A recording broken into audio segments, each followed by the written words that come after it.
as a Division A governor, whose life outside of Toastmasters is nothing at this point.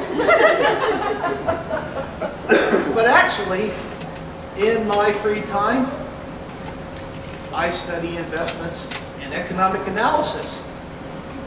And no one reads my prolific writing. It's all over the place, but no one has seen it. Until I was noted on that famous show on the BBC by the famous host Marcelo Mache, who quoted me as that writer from America, talking about QE3. Since that has happened, my email box has exploded. I have letters coming in galore. So much so, I have new email address. Mr. Contest Master, fellow Toastmasters, most honored guest. So what does a mild-mannered accountant do when he becomes famous all of a sudden to keep his life balanced? Well, get your own radio show and start your own blog. And that's exactly what I did. I put my blog out there and I started getting requested questions. And Mr. Mache, the great talk show host, quoted me as saying that I didn't think QE3 would work. So that brought a question from Catherine G. of Naples, who said, "What is QE3? Can you explain it to me?"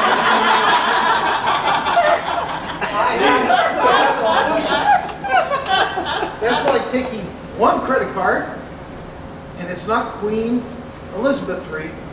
It's like taking one credit card, paying off another credit card, and just adding debt.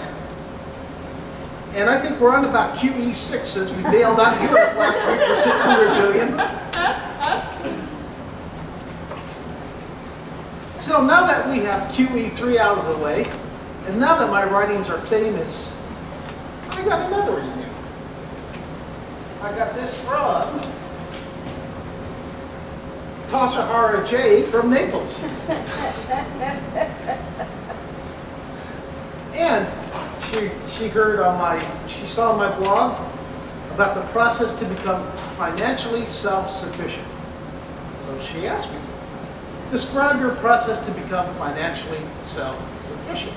And that is what we all want right now in economic trouble. And ironically, I've been working on this plan for years.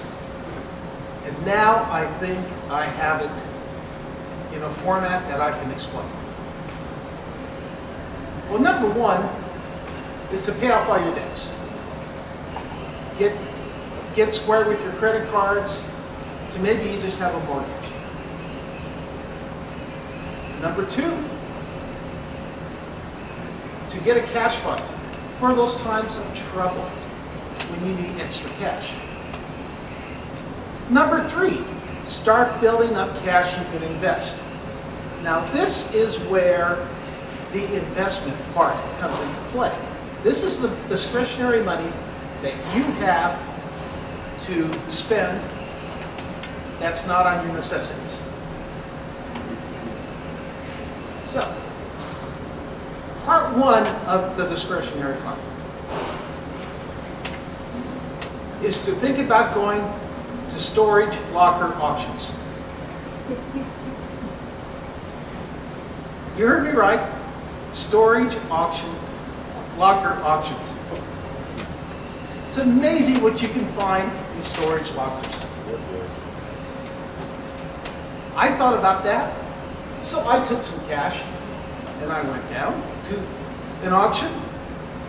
I took my little flashlight, I peered in the locker, and I, along with another 300 people, since it's so popular right now, were bidding on storage lockers. So I finally got my first locker.